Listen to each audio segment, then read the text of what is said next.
Bonjour et bienvenue dans cette vidéo. Nous allons apprendre à utiliser la calculatrice pour conjecturer le comportement d'une suite à l'aide d'un graphique. Alors j'ai repris le même exemple que celui dans la vidéo suite et calculatrice exemple 2. Donc reportez-vous à cette vidéo pour déjà mettre en mode suite, ensuite mettre cette suite dans votre calculatrice. Donc là, la suite elle est déjà rentrée. Et maintenant, on va pouvoir utiliser les fonctions graphiques de la calculatrice.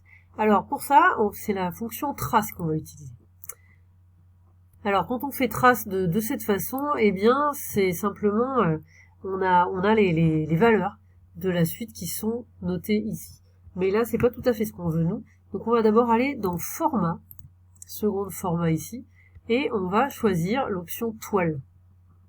Voilà, avec toile, on refait trace.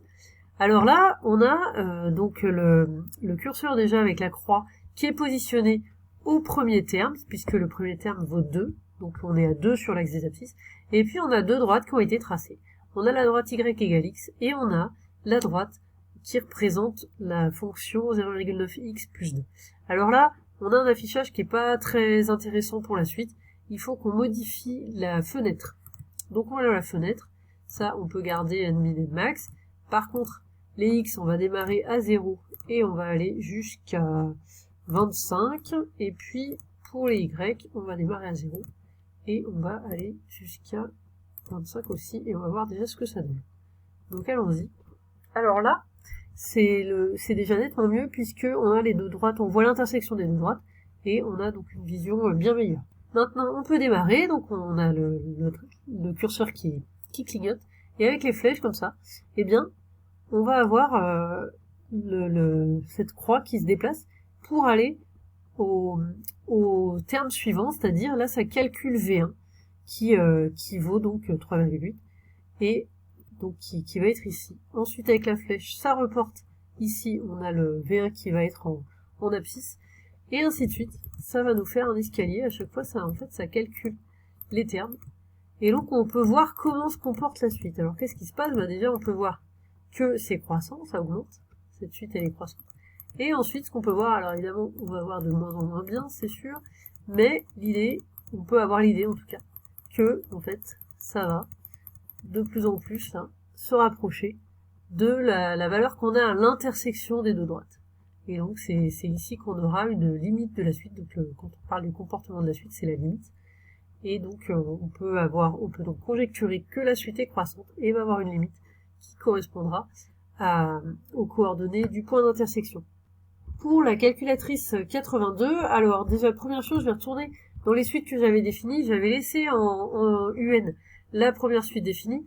Là, il va falloir que je la désactive, il faut que j'aille sur ce symbole égal pour désactiver, donc je clique sur entrée là et ça permet que comme ça, vous voyez, c'est plus surligné, on n'aura pas de problème avec cette suite, elle ne sera pas prise en compte. Maintenant, même chose, comme pour la 83, je vais dans format, et cette fois ça s'appelle ESC, ESC comme escalier, donc il faut sélectionner ceci. Ensuite, on fait donc trace, alors même chose, on va d'abord changer la fenêtre, donc ici, ça on peut laisser de 0, on va aller jusqu'à 25, on avait dit, et puis pareil pour Y, de 0 jusqu'à 25. Voilà, maintenant on appuie sur trace et là on a le même affichage que tout à l'heure. Alors c'est sûr que c'est moins net, mais on a aussi le curseur qui clignote ici. Alors avec les flèches à droite, on va monter et faire l'escalier,